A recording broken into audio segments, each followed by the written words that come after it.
Hello and welcome to the Limitless Life podcast. I am your host, Kyle Smith, and with me today is the host of Turtleneck Philosophy, Gage Greer. Gage, welcome to the show, my man. Thanks for having me, Kyle. Awesome. So before we get into it, I just want to acknowledge something specifically with you, or acknowledge you for the YouTube channel that you have, because that's how I found you. I'm a big fan of philosophy. I love all the different components of it. And you touch on a philosophy that is not very explored, existentialism. And I think that in a time where people are unsure who to be from just in general, I think it's a really cool, I think bringing like that sense of independence, trying to bring it in so that people can create themselves. I think existentialism has a huge component to that, like a morality or a sense of morality that works internally out. Let me know if I'm off with that, but something I think is really cool is like you're providing information that introduces people to a different perspective in a direction of empowerment rather than just fun facts. I think a lot of the stuff that you're talking about, like, is educational. It's super interesting, but I think it just creates the opportunity for someone to reflect, think of themselves as they are and as who they want to be. And that's at least what I get from your channel. I'm not sure if that was the intention, but I think the knowledge bombs that you're bringing to the world is very much so needed in a time where people are unsure where they stand in that planet, on that planet, in this planet. Yeah. And I think that's really cool way to create more role models, people that are searching for self-betterment. And in some cases, I think it could be an introduction for some people that feel trapped. Mm. So I just wanted to acknowledge you and just say that you're doing awesome work. Your videos are badass. And I love the fact that you have a turtleneck in every show. Or No, I appreciate that, Kyle. Yeah, no, you were you were pretty spot on with the overall theme of kind of what existentialism is and what it presents to people. So it's when you're saying that, it really challenges people and getting them to question what life is all about. Who am I? What should I do? Those are very thematic questions throughout existentialism that makes what existentialism is. And that in itself is kind of hard to define. It's actually, if we're going to get nitty gritty here, existentialism isn't really a philosophy, despite everything on my channel kind of counter to everything that I represent, turtleneck philosophy. But it's more of a, I mean, we can go more into the details of existential. It's more of a movement or a mood or an attitude. So existentialism, it came on in the 1950s through, your main cats like Jean-Paul Sartre, Albert Camus, Simone de Beauvoir, around the 1950s. And what their main struggle is just wanting to deal with the things themselves. So it's coming from, back then, the huge academic movement was just like this spin-off of what they call epistemology. So the theory of mind, analytical philosophy, just kind of out there, metaphysics, things that transcend what we can really experience through our five senses. And so it's really just saying, forget that. Let's focus on what we can have contact with in this reality and make sense of it. Let's build a philosophy off of that. And thus began their whole enterprise. Nice. I love that. So definitely go into what is existentialism. Which is a tough question. That's just gonna go right into it, huh? Yeah, it's just a lot. I think it's important to be able to really have a definition of what something is that's like clear. And when we don't know what we don't know. So I think, absolutely. Like, drop some knowledge bombs, my man. What is existentialism? Yeah, no, we can get more into that. It's so kind of like I said, it was more of a mood and attitude. And I mean, hence, we can get more into like why the turtleneck. Also, it's just it was kind of an iconic thing in the 50s, I mean, Audrey Hepburn was one of the major components. So during that, it was an association with the French movement at the time, and it's what was in vogue. And so Audrey Hepburn definitely kicked it off and made it definitely more iconic. But it was among the French philosophers, students, became more of a thing to wear to kind of represent. If you were an existentialist, that's what you would kind of be more inclined to wear. That's like was the chic and moody thing to do. But yeah, aside that, existentialism itself, uh, it doesn't have any. It doesn't try to convince you of anything. It's not. It doesn't set up any kind of tenets or presuppositions of why you should believe this. It's anti. It's not anti-logic, but again, it's not really. Its main endeavor isn't trying to convince you of anything. And for that reason, it's more of an art or a poetry, kind of like in that way, or music. It's an expression. It's a form of communication that is, I don't want to say like anti-analytical, but it kind of is anti-rational. And so it was also a spinoff of postmodernism, which is modernism back then was really this belief, this hardcore conviction that science would explain everything one day, that science would solve all our problems, that it would answer everything. And once we knew all the facts, once we knew everything that was and is out there, then that would give us all the answers to life, and that we'd have basically a utopia. We'd reached the Crystal Palace and we'd arrive. And so, yeah, postmodernism basically just cut that short and be like, no, it doesn't. Science doesn't explain everything. There's just so much more to life than what we can call an is. So there's this is-ought problem. They thought the analytical philosophers, the modernists, believe that if we have all the ises discovered and solved, that will generate the oughts, what we ought to do, what we should do in life. That would give us our philosophy. So science would be, it's a embedded philosophy that would be born out of about the science itself when science would come to its height. But yeah, so not the case. Ises don't give us oughts, and that was the that was the main conviction of the existentialists and the postmodernists, and saying that, hey, science doesn't explain everything. We need to move on to a different kind of model for how to live, and just explain things around us. That's pretty cool. So what's your origin story? What made you, or what inspired you to dive into existentialism? What's your origin story as a whole, I suppose? Yeah, origin story. So I started back in February. I started the channel back in February of this year, 2022. And that really just came from my interest. So I love writing. So I have a passion for writing, and a lot of the books I was reading were existentialist. And that really spiked my interest. And I also studied, in my academic history, I studied philosophy, which involved existentialism. So I knew it was on my radar, and then I got more into it in writing, and then reading more existentialist books. And then that evolved into the channel. I was like, I really enjoy this content. I'd like to see it more. Like on YouTube, I was just like, I would look up YouTube stuff. You see like Ryan Holiday and how pop stoicism, and how that's becoming more of a thing. But there's not really something for existentialism. So I was like, maybe there's a space for that to explore and to provide more knowledge about existentialism in a fun way, Nice. I think that's pretty cool. Do you think that there's a huge, do you think there's a carryover from existentialism to stoicism, or do you think they're more similar than we think, or do you think they're more different than we think? They definitely have some crossing over, some overlapping thoughts and beliefs.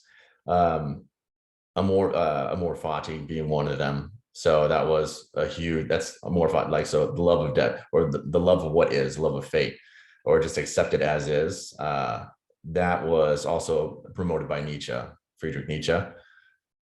So those, yeah, there's certain principles, certain ideas that overlap, but yeah, not all the way down to the bottom, That's totally like fair. across the board. Yeah. So before we started recording, we were chatting about Ryan Holiday, and you kind of mentioned that you think that Ryan Holiday is more in has more. Correct me if I'm going to put in. Correct me if I'm wrong, but has more existentialism than stoicism in his behaviors, choices, and what he kind of like does. But he preaches stoicism.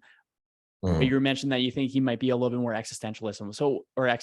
So let me know if that was right. But what do you think of that one? I thought that was really interesting when you mentioned that. Yeah. I mean, you also said that too. That's fair.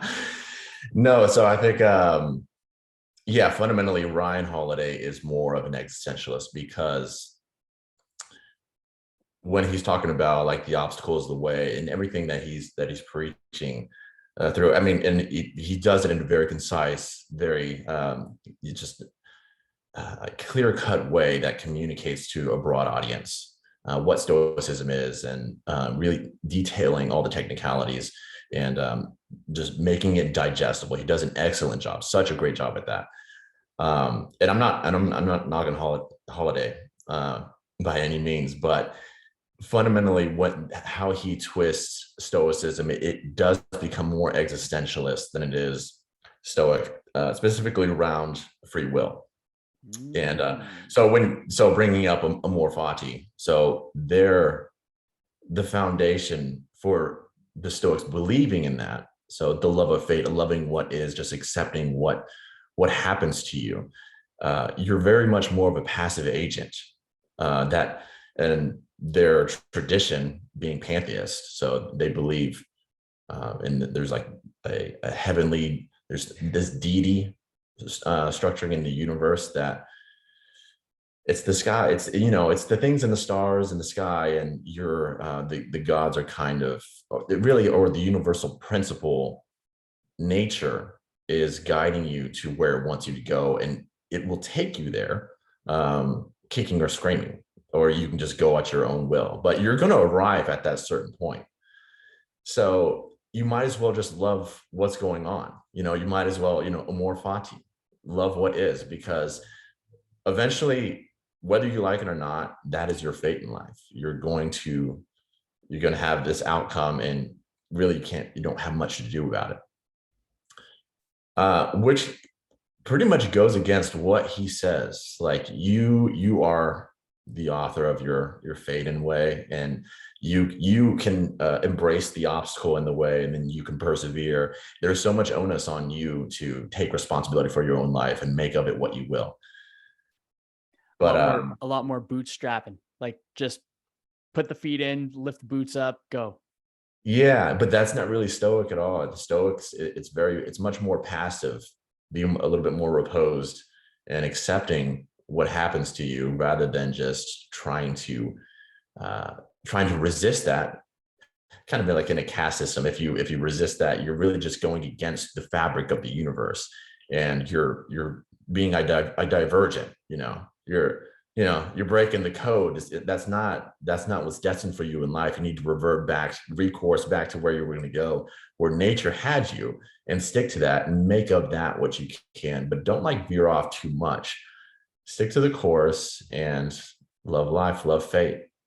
That kind of reminds Don't me make of the show Loki, it. uh, where they have the time, basically the time police, and there's divergent timelines that happen if people do not follow the natural order of things.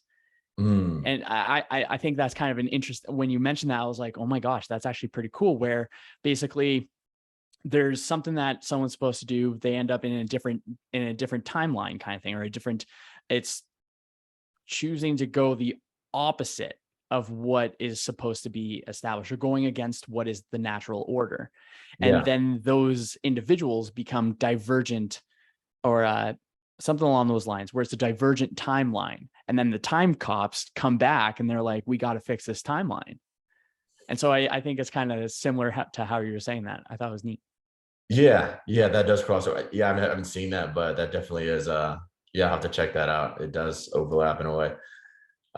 So kind of, yeah, to also finish out what I was saying. So why he is more existentialist is because existentialists believe that you can create your own meaning. Mm. So going back, so existentialists think that a core theme that runs through existentialism is that universally there's no meaning. Like if you look out in the stars, if you look at everything, it's inherently void of meaning. So you have to kind of write your own script. And this was, which was an anxiety provoking thing. And yeah, and so their efforts were like, embrace that, embrace the suck of that anxiety, make of it what you will, and rewrite your story and write your story, make your meaning is their message. And it's so much more in line with what Holiday is preaching than what really the original traditional Stoics kind of did and talked about. Yeah, I could absolutely see Just, that. yeah. So I mean, that's just my 2 cents. Take of it what you will. It's just my estimation, but and I could be wrong, but it's just I'm open to my mind being changed. But it's just from the outset, from where I'm standing, that's just what appears to me. I chatting about it, I'm like, you know what? That makes so much sense. So how the importance of creating your own meaning. Do you think folks commonly try to find meaning externally and that leads to a little bit more misery rather than trying to find the meaning internally and having that project outwards? What do you think on that? That they run into trouble when they look for external meaning. Mm. I mean, that's appropriate. And there's not any rules. Again, like existentialism doesn't tell you what to pick. It's just, hey, this is the circumstance of the universe. You really, I mean, and this is the absurd. This is the absurd being this spectacular mismatch between the universe saying there is no meaning and then us having such a desire to create meaning. That conflict is what Albert Camus calls the absurd. And so we wholeheartedly just embrace the absurd regardless of that. And that's so his attitude towards the absurd is just like, fuck it, just do it anyways. Just embrace life, live life. And sorry, kind of go into your question. So if you for those who can find meaning externally, that's okay. Yeah, if you're externally motivated, people are like that. A lot of type A um, extroverts are like that, where they divest meaning from their surroundings and their environments, and that really stimulates them. That gets them going. That's meaningful to them. So a lot of social interactions, that's super meaningful for extroverts. And if you can, yeah, and if that's where you derive meaning from, by all means, knock yourself out, absorb that as much as you can. And those, I mean, so for more the introverts type, they find that inwardly. So being secluded, that's where they really harvest their energy, just by being alone. So if that's the case, dude, just lean more into that. And yeah, I mean, there's an appropriation. Like you're not going to be 100% just an introvert, extrovert. You call those ambiverts, but yeah, we derive meaning from both. I mean, we're not just one or the other, like How, switch on, switch off. totally. How would someone start that journey of finding the meaning? Like where would, let's say someone's like completely lost Mhm. and they, like, it could be any sort of circumstance. So I guess a generalized kind of starting point, like where would you recommend someone starts if they're like, I'm lost, I have no meaning, I don't know if it's internal or external, I don't have a really particularly a strong why, I don't have a why at all. It's like a clean slate. Where do you think someone where would you think would be the best place for someone to start if they wanted to um change that? Yeah, so I don't think I don't think anyone has really a clean slate. So everyone comes to every moment with a history. They have past that they can reference that follows a series of desires and values. So whatever you did ultimately was the manifestation of your greatest desire or your value structure.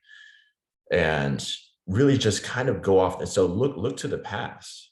And I mean, it's so funny that I'm kind of starting to make videos like as I am, and I'm loving it. But yeah, my brother kind of pointed it out. But when I look to the past and what I did before, like uh, one of the presents that one of my 11th, I was sorry, I'm stumbling here. My 11th birthday, I asked for a video camera just out of the blue. My parents didn't know why. I was just, and I probably didn't even know why at the time. I was just enamored by the possibility of making videos. I got that, dude. I got the camera, and it was probably the best present I've ever had. I used that thing, ran it to the ground, made videos, and it kind of died out over time, like a couple of years, 3 years after, moved on, like most kids do. But that was very impressionable time for me when I had that gift. And me talking to my brother, we just pointed out like, hey, look, it's kind of funny how you kind of reverted back to that, making videos and having a lot of fun with it. And it's just like, yeah, I mean, my system became, I mean, naturally, I fell in love with that. And there's no reason why. It's just, you do what you do, you just love what you love. And my advice would be just to kind of for I guess more adults who are kind of struggling to find what their niche is, what they want to do. Just kind of like, I would advise, like, look at the past. What did you enjoy as a child that you really fell in love with, that you can kind of translate to some kind of objective nowadays? That will be a book tell, and then just run that experiment, try that, see if that works for you, and if it does, man, send it. I think that's actually a great tip. I wasn't even sure where, like, I kind of asked myself the same question as I'm asking it to you too. And I was like, oh my God, for me, it would be like a why, but I think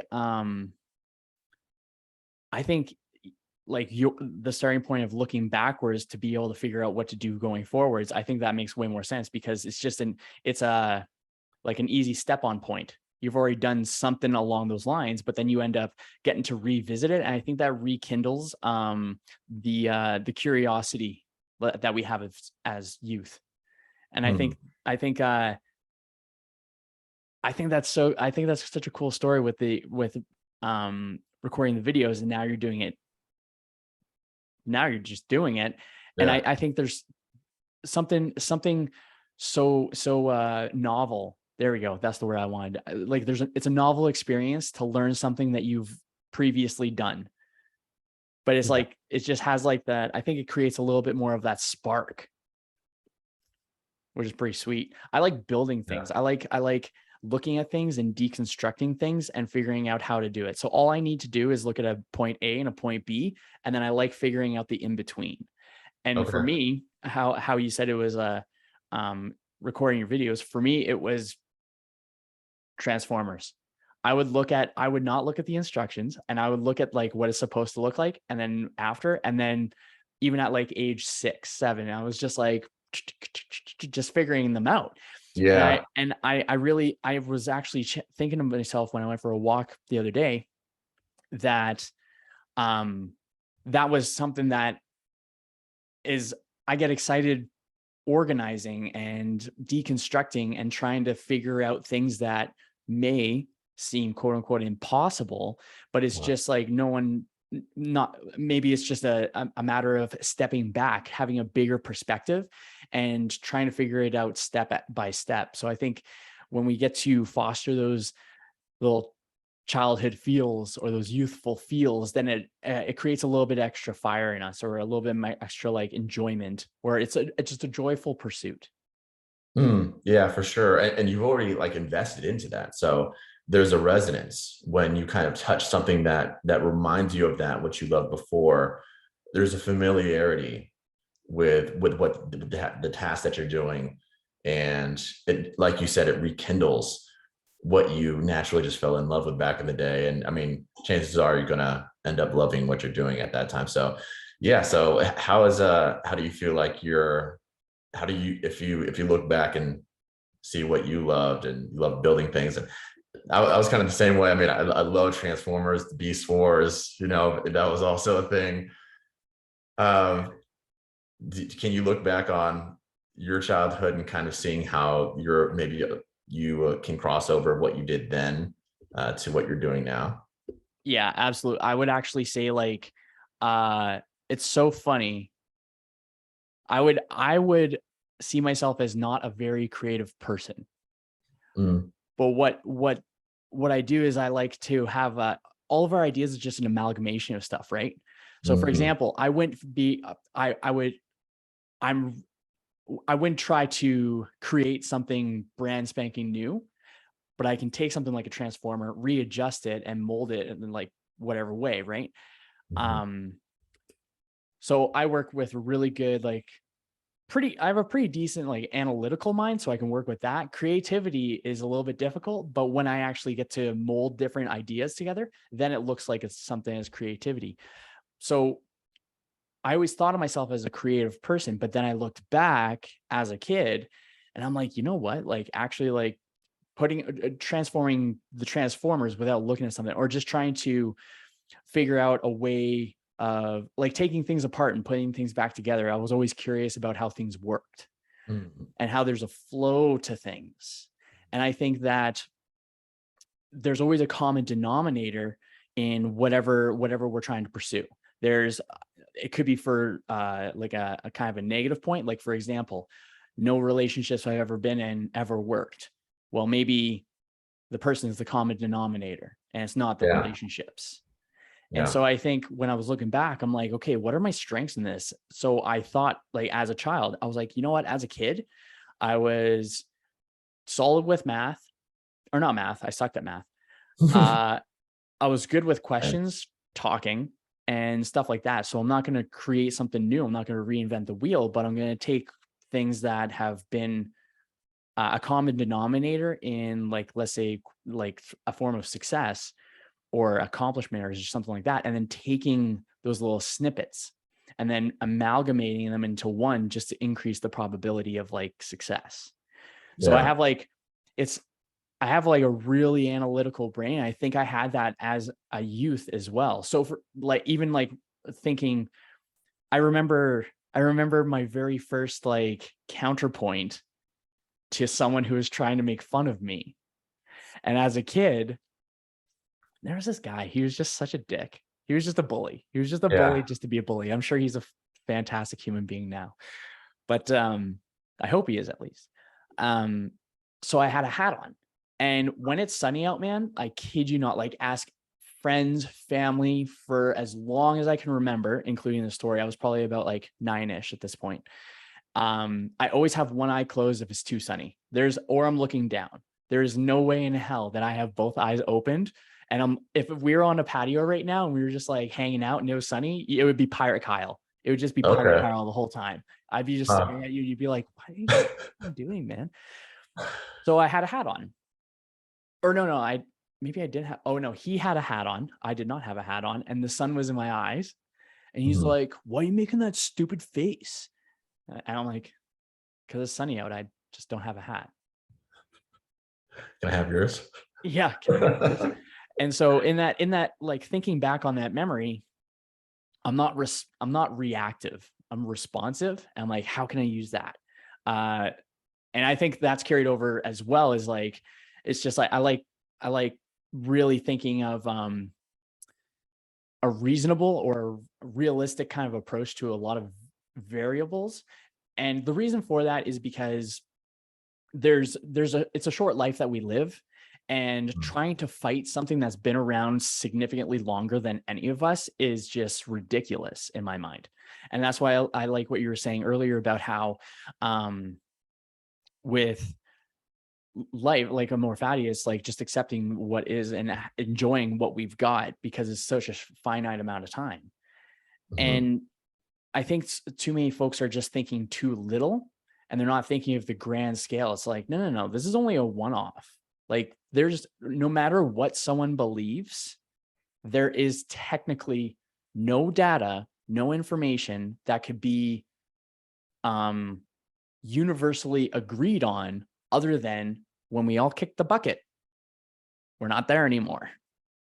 So outside of that, it's all just based off of beliefs and hopes. But that's Yeah. also not, but basing what we do while we're living off of off of a belief that there is nothing, we don't know what's on the other side of anything. Right.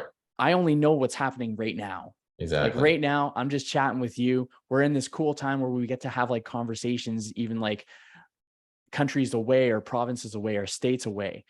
And I think that's really, I don't know really where I was going with that, but I think it's really important to reflect on basically the youth, the childhood. Think of the things that you're pretty sweet at that point, and then try to apply those as an adult. And I think that that's definitely a great way to just kind of start that journey into self-reflection and becoming the person that it takes to get the outcomes that we want. Yeah. And then embrace the moment. Yeah. Cause that's another thing too, man, is like, I love what the old turtle says in Kung Fu Panda, where he's talking about how depression's living in the past, anxiety is living in the future, but to live in today is a gift, and that's why it's known as the present. Yeah. And I think it is absolutely a gift. Like the chances of someone existing, the ratio is something like 400 trillion to 1 for a human being to exist. No, it's Because absurd. right? So taking Yeah. it something simple, our parents being 5 minutes apart in the particular moment that they met. Now, that's just one segment. Now, all the things that happen from that point all the way to the beginning of time, those are all the variables that go into a human being's existence. Yeah. And the fact that it just doesn't reach entropy, that is just, we always have this equilibrium, like we keep moving on and keep preserving, keep death at bay, at a distance. Like, I don't know how we're doing that. But I mean, our body has a way, and the system has a way of reaching this homeostasis, or just always maintaining this homeostasis. I mean, until we die. But I mean, bodies are pretty good at it. It's crazy, man.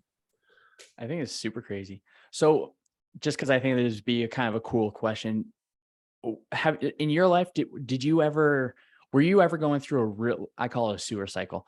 Were you ever going through a sewer cycle where it was like a really shitty place to be?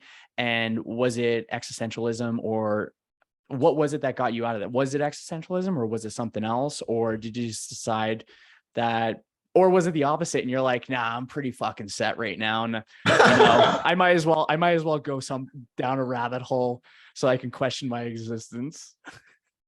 No, yeah. So yeah, did I have an existential crisis? Yeah. So yeah, I'm tracing it back in my mind.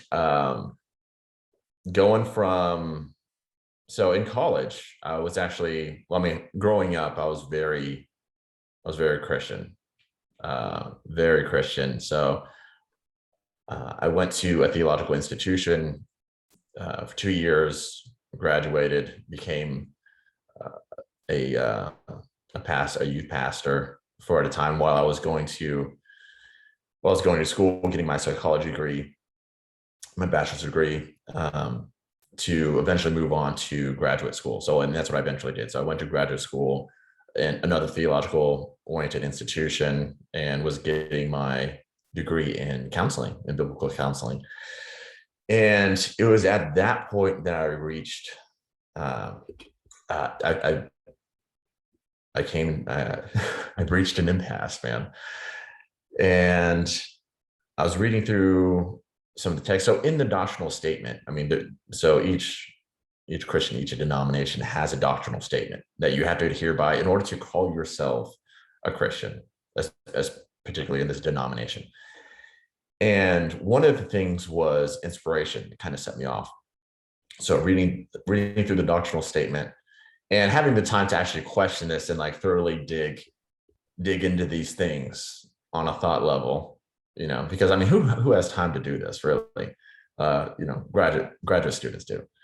So thinking more intently about the inspiration, the mechanism of inspiration, how God reaches his apostles and prophets, how he speaks to them, that was just becoming a little bit more, and I just sketchy. I was thinking like, I don't know how that's involved. And so I won't get into the details of that, but basically there's no way that we can understand inspiration. And so, and that's why in the doctrinal statement, the Chicago doctrinal statement, it'll say it's probably the shortest doctrinal statement out of all like the dozen or so.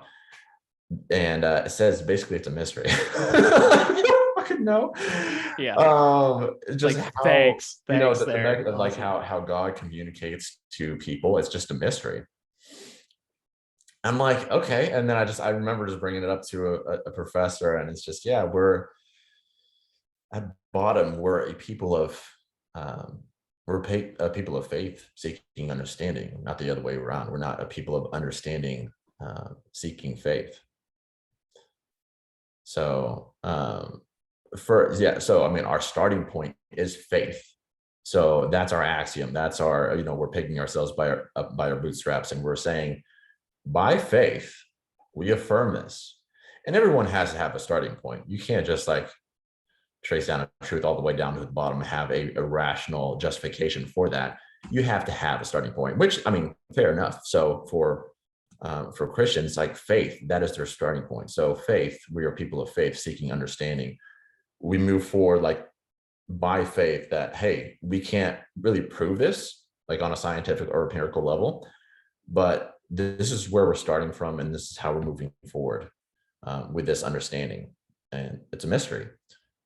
And so but I mean, that just didn't sit with me well. It wasn't sufficient. It kind of rocked me. I was like, wait, we don't have like a bedrock proof that we can justify why we believe what we believe. I was like, that's just weird.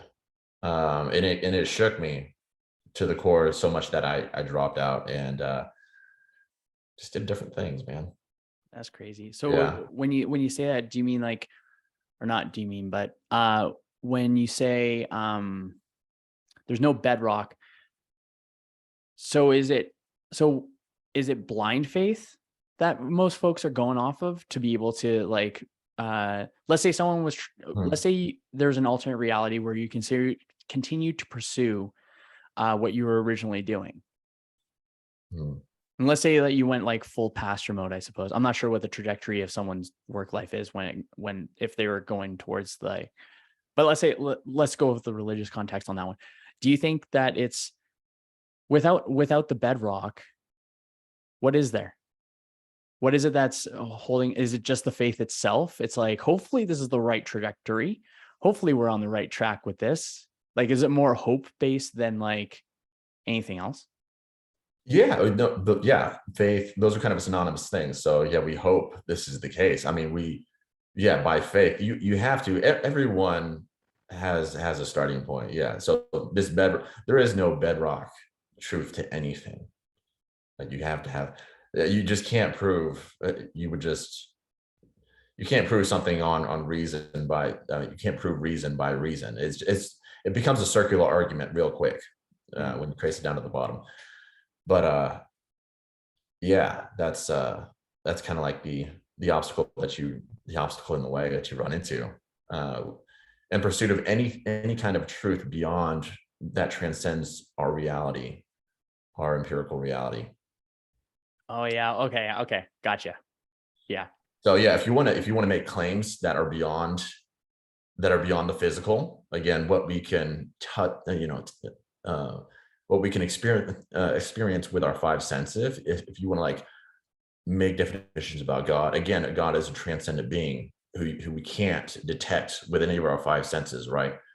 So it's a metaphysical being that doesn't really make contact with this world, at least not in any kind of like really physical way that we you're know not of. getting texts. Yeah, I mean, I'm saying, yeah, I mean, that happened in the Old Testament where, God is sending fire down from heaven and stuff. And that's a little bit more tangible and something you can go off of. But are you really, and I mean, you have just other things with demon possession, and then you can kind of assume, okay, well, this is on the other side of the spectrum. Like you're having some kind of spiritual influence. I mean, there is a spiritual realm. You can make that leap that based off of what you're seeing, the phenomena that you're seeing in this world, you can conclude that, okay, there's possibly a spiritual realm, and then in that spiritual realm there's demons and angels and a god.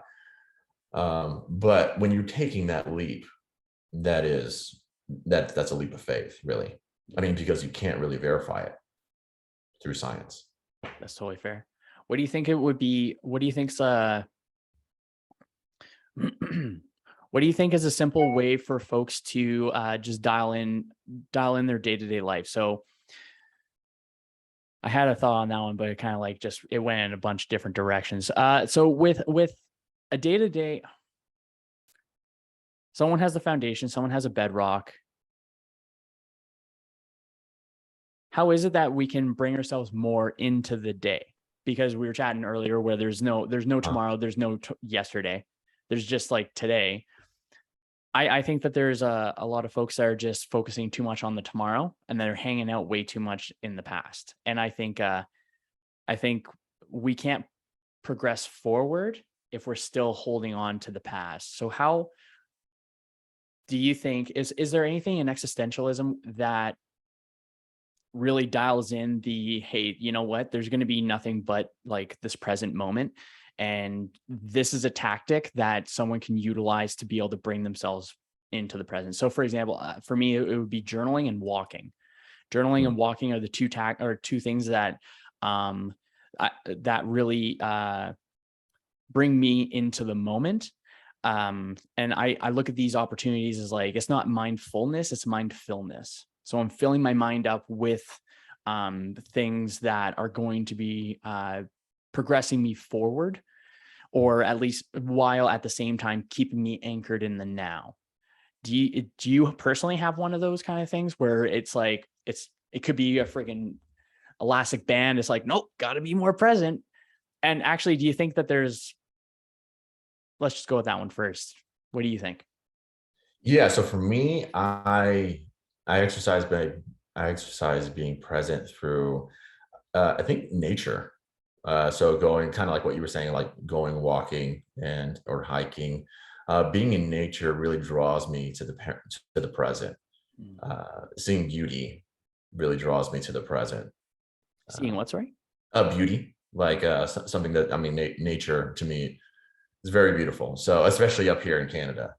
Uh, before, You're not wrong, during especially the in summer, BC. during summer and the spring, right? Before winter comes along. I know you're dreading that. Oh man, like honestly, because apparently we're supposed to be according to the Farmer's Almanac, of course, we're supposed to be getting a pretty haggard winter, because I'm Oh in no. Alberta, so like it's sometimes minus like 45, Yeah. which I'm pretty sure it's the same in Fahrenheit. I think our zeros are the same, but yeah, it gets pretty freaking cold, man. Gets pretty freaking cold.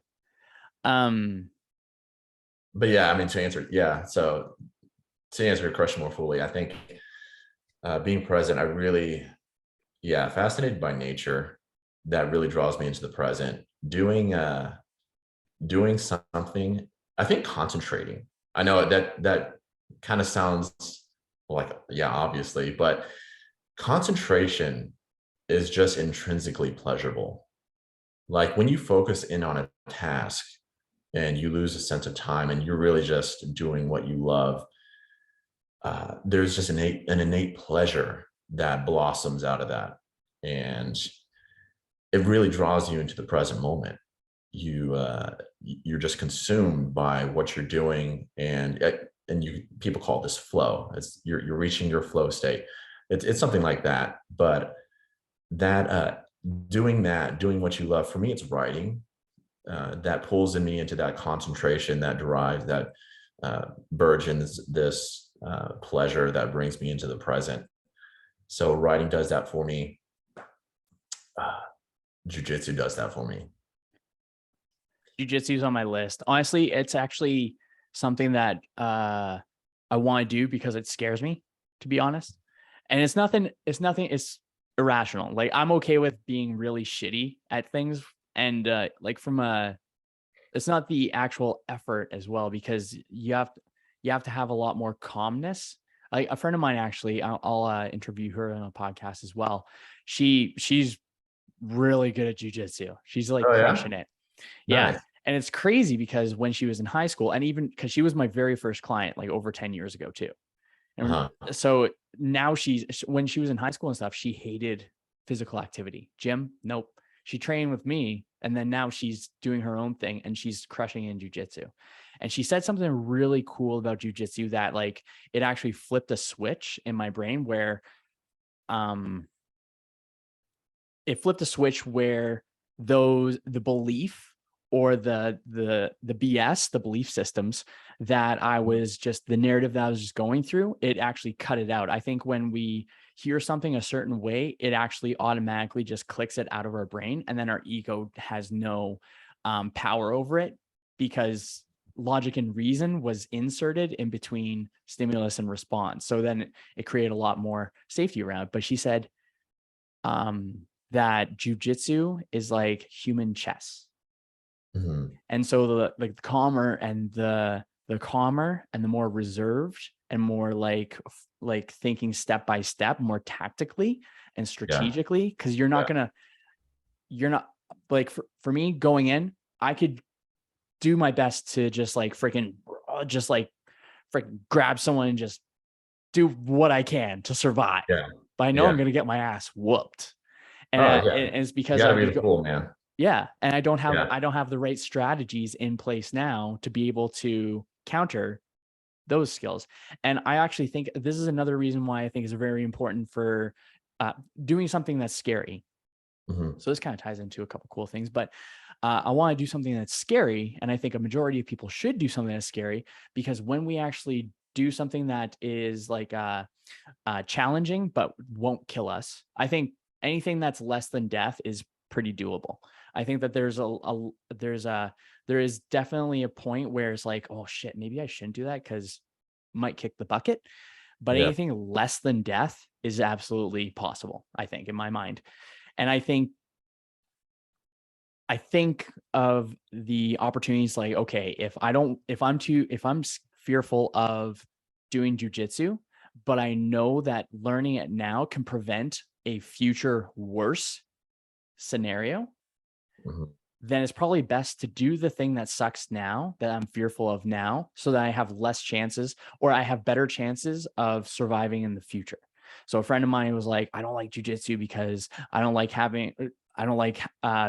being choked out.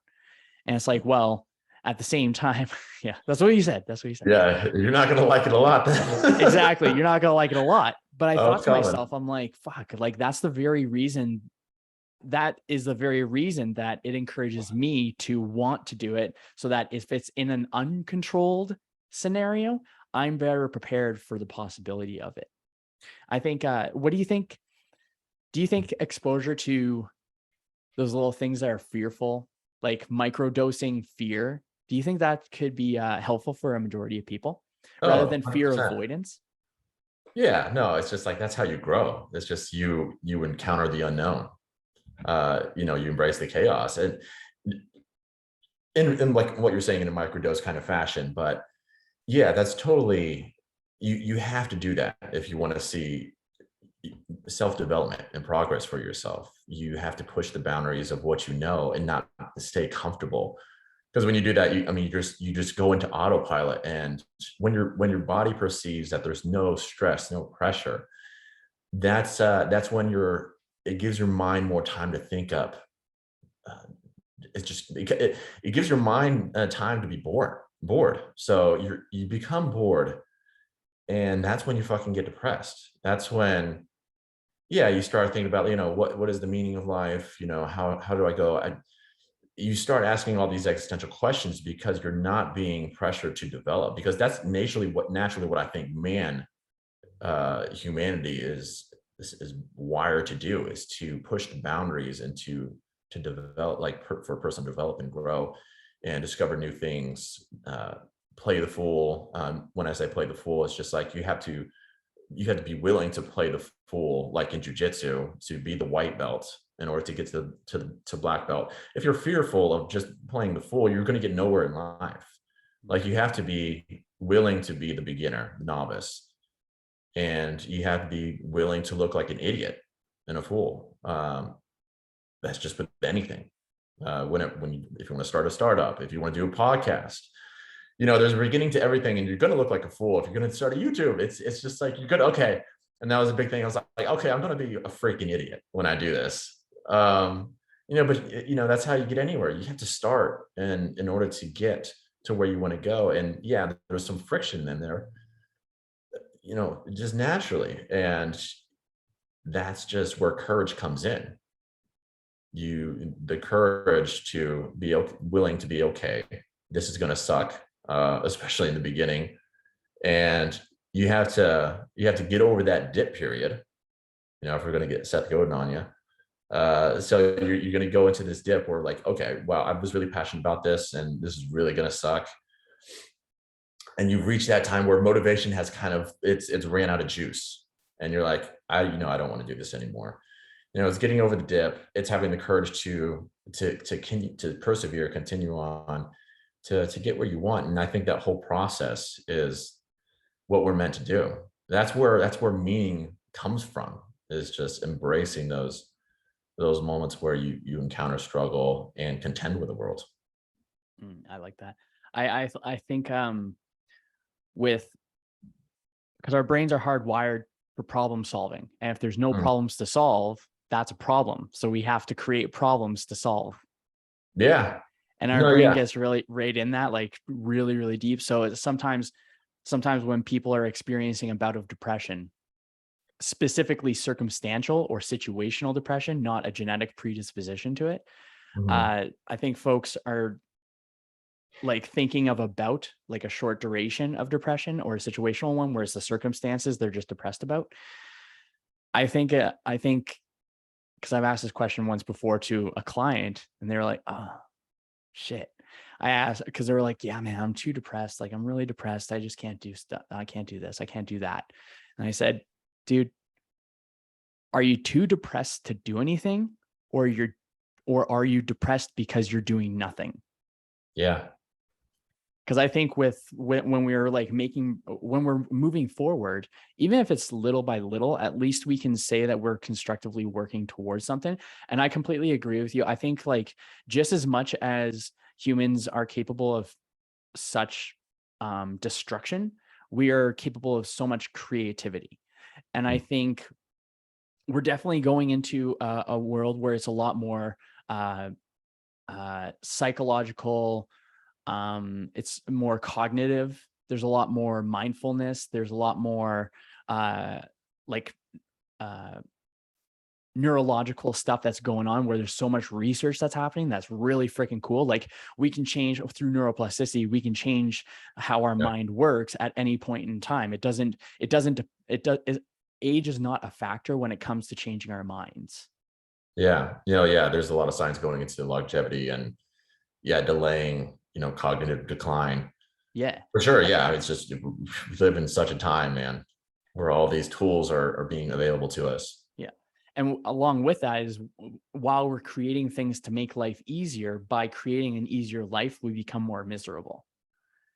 Yeah, no. And it's like what you said, going back to problems, like people try to think they need to avoid problems, but no, it's just, you need to decide what kind of problems you want to have. Because problems, embedded in problems is meaning. So you need problems in your life.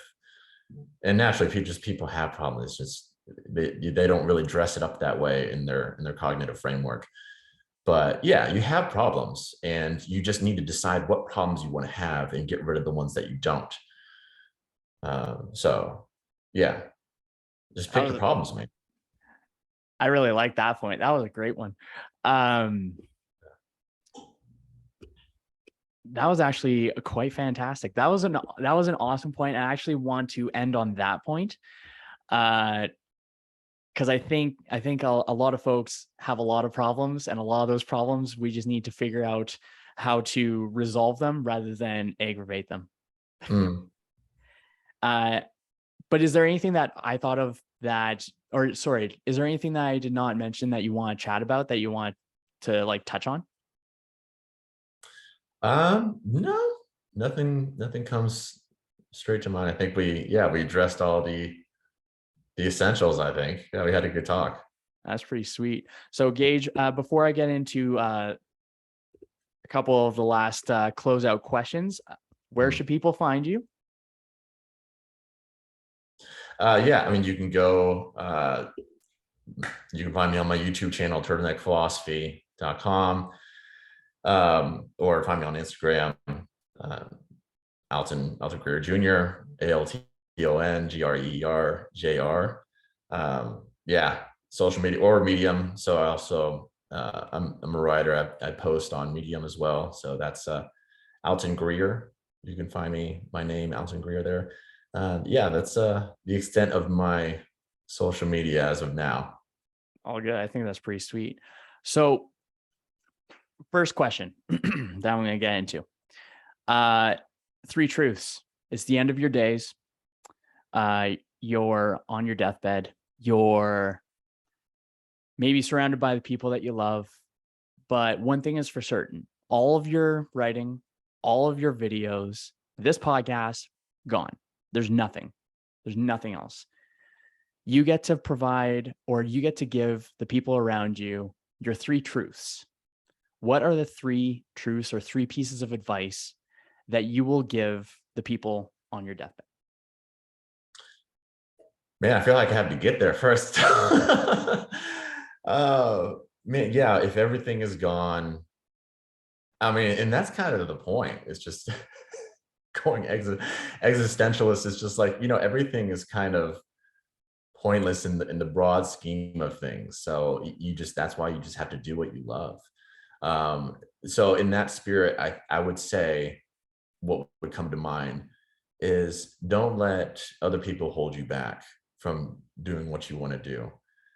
Uh, so if you're being self-absorbed in the sense that you're being self-conscious of what others people might think, and that's kind of you're preoccupied with what people are thinking about you, and that's keeping you from doing what you want to do, just don't listen to that man, because I can imagine being an older man. I'm just not going to give a fuck. Like, just, and I wish I would tell myself that. I'd imagine myself telling the younger me saying, just don't care, dude. Like, that's the amount of time that people think about you is so little, so extremely little, than, in your narrative that you're actually uh, allowing them to think of you. So like, you're imagining them thinking about you way more than they're actually thinking about you.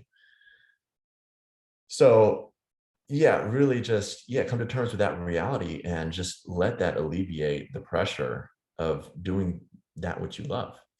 So the next thing I would say, um, be yeah, I would say be more humble. I think I would tell myself this, the younger me, and humble more in the sense of like epistemic humility, like being humble in what you know. Um, because we just don't really know. We don't really know why we know what we know. It's such a fragile like knowledge is such a fragile thing. Like it's just your truth, your knowledge is just the approximation of what you see in reality. It's so subjective. It's your representation, which is fractured and flawed on its own. And you're gonna tell me or that you know it all, or just this grandstanding that people take of knowing so much about a certain subject. And I feel like I was definitely at that at a point in time of just feeling like I was confident in what I knew, and I was very certain. So just bring to death your certainty. I think hardcore fundamental belief in something is kind of poisonous to progress. You need to be flexible. You need to be able to shift. And so having belief is a bad attitude. Hardcore belief is a bad attitude. I mean, obviously we believe in some things, but hold them loosely so that you can be able to shift and fluctuate as time moves on, and as other truths become revealed, and be able to give air to those truths and beliefs and allowing them to actually affect you in a positive way, should it happen. Yeah, don't so avoid rigidity. In summary, avoid rigidity. in belief. The final thing I would leave myself. I mean, yeah, people. So I mean, it came to mind, I'm on my deathbed or surrounded by my loved ones. I could definitely see myself and looking into the eyes of my loved ones and being like, I wish I spent more time with you. Obviously, and that echoes through a lot of people who approach their deathbed of like, man, work, all that work, it was just I missed what was truly more valuable to me, and that was the people that I love. So I would tell myself to invest in that more, into people, because that's really, when you're talking about meaning, where that derives from is your relationships. So you want to find meaning, invest in your relationships, invest in other people. Dude, that was like those were actually super awesome. Those are great. Those were absolutely fantastic. Oh, Word. before I get into the final question, I actually want to share this point or perspective of guilt. Because you mentioned earlier, like being too strict or having too much rigidity on a particular belief slows down progress.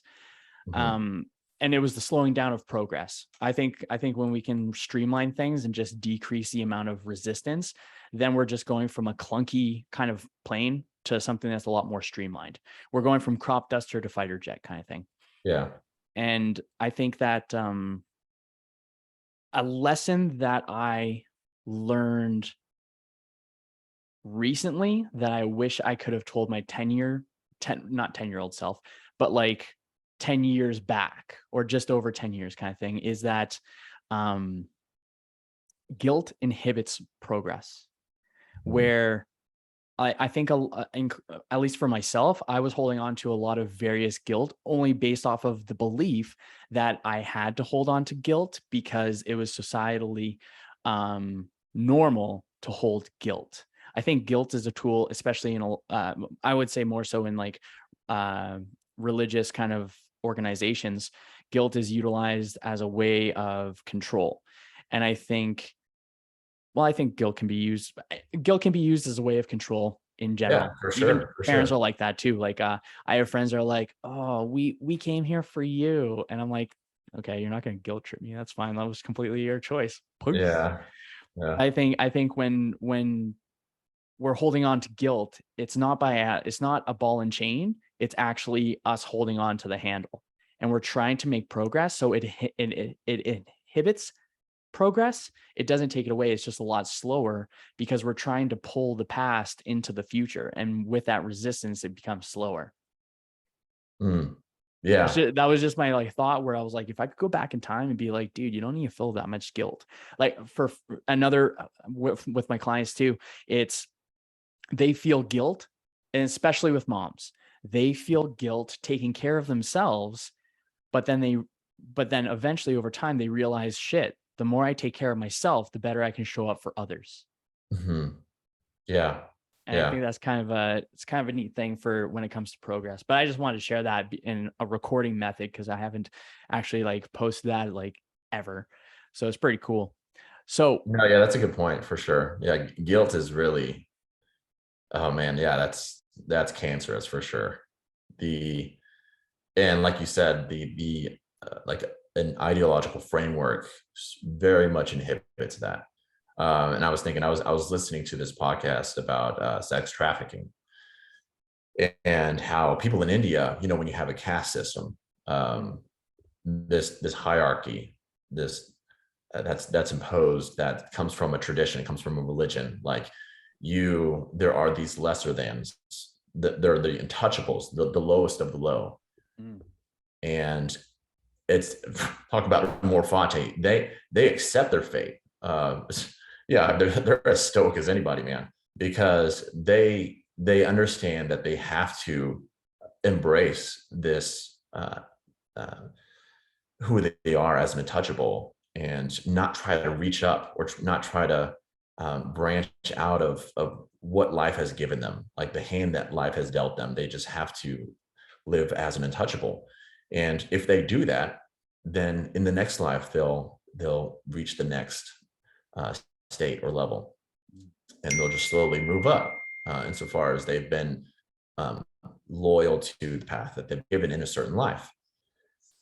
So the point is, so in sex trafficking, so when kids are sold in slavery, and there's like a rescue, and people are trying to rescue these kids and bring them into safe houses. These kids have a hard time doing that often. Like, that is a huge challenge in this whole enterprise, is just of rescuing kids out of sex work or sex trafficking, is that they like know it's like, this is just fate. This is what I've been given. This is the hand that I've been dealt. I need to embrace this. And sometimes it's hard for them to leave. Like, they feel guilty. Like, this guilt, just it harvests this guilt in them, and they don't, because of that ideology of like, no, this is what I'm meant to do in life. This is how I'm meant to live. This is my lot, and I'm not supposed to aspire to anything better than this. And so they feel guilty deviating from that. But you see how just poisonous that thought of this whole ideology of this caste system, where people are, there's superiors and there's inferiors, and then there's the untouchables. I mean, that's a crude way of saying it, but yeah, you get the gist. Totally. Dude, But I mean, that's crazy. that's the extreme of it. But yeah, guilt. I mean, yeah. So again, that's why, and then that goes back into why flexibility in thought and belief is so important, because it can become tyrannical really quick in that fashion. Totally. Sweet, man. So for the final question, because I actually have a final question, which is sweet. What does living a limitless life mean to you? A limitless life. What does a limitless life mean? It's just being able to kind of pursue what I want, do what I'm doing. Being set up for limitless life, kind of, it touches into the things that I talked about before with epistemic humility and being able to shift in that way, not being rigid. That allows me to be limitless, right? And this actually kind of like coincides with the existentialism very much so, because existentialists want you to be flexible. They want you to pick, being able to be an open system and not be so ingrained into one identity claim. So when you become so invested in one role, in one job, in one whatever you're doing, one identity claim, then that's bad. You're losing authenticity for who you are, because you're just pouring so much of yourself into that, and you're not diversifying your identity. So identity diversification is important in order to remain limitless, because moms, like what you were saying, moms really kind of fall into this pretty severely, because they become so invested in being a mom. That's how they label themselves, and it's hard for them to see themselves other than a mom. And and that comes with guilt in a lot of different ways because of that, if they're not there for their kids or whatnot. But because if you're not able to diversify your identity, you're not able to, because when you do that, you just give fucks about different things, and you're not, all your fucks aren't in one bucket, right? So when you diversify that, it's like, okay, well, that's okay. My identity isn't so much chained to that. So if that obliterates, I can just go to this other bucket, this other thing that I've diversified my identity into. So I think that's important in order to answer your question. To remain limitless, is the key to that is identity diversification. Nice. Cool. It's like wearing different hats for different parts of your life kind of idea. Yeah. Wear different hats, try new things. Don't become so invested in one thing. I mean, because you can really just lose it. And kind of an example that kind of comes up, I hope it's not really so much the case, but Magnus Carlsen, the internationally renowned chess player, he got beat, and he does not take losing very well, to say the least. And he resigned from this tournament that he was in. Yeah, the chess world's freaking out. And but when I look at him, it's just, well, the dude has poured so much into being a chess player that this shook him to the core. Like getting beat really just shatters him. And he does, and I know him to play soccer, and he does other outside activities, but just I feel like if just not to the extent that would be healthy for him. I mean, I'm not a therapist or a psychologist by any means, but just a passing thought in my estimation. It just kind of seems it can happen. That's something that can happen, is just when you really pour your identity into this one thing, and this being a CEO of a company, and that just blows up and shatters. Like, who are you? And that's when people reach identity crisis. Like, who am I if I don't have this? And like athletes, this is a major thing with athletes, NFL players who just, they get injured, career-ending injury, and okay, what am I without football? And people just end up, sometimes even committing suicide because that existential crisis is too pronounced. And so, man, yeah, I didn't. Going back to what I'm saying, identity diversification, to avoid all that, to be limitless, you really just have to kind of expand your horizons and explore other interests. Sweet. Well, my friend, that was fantastic. Thank you very much for the chat. Other than that, I got nothing else to ask. No, yeah, no, we're good. So for those of you that are recording, be sure to go follow, or not recording, that are listening, be sure to go and check out Gage's Turtleneck Philosophy on YouTube. It is awesome. I enjoy it. It is entertaining. It is fun. It is knowledgeable. It's great if you're doing some cardio. I actually was doing a little bit of cardio. I'm like, oh, this is interesting. So I watch it.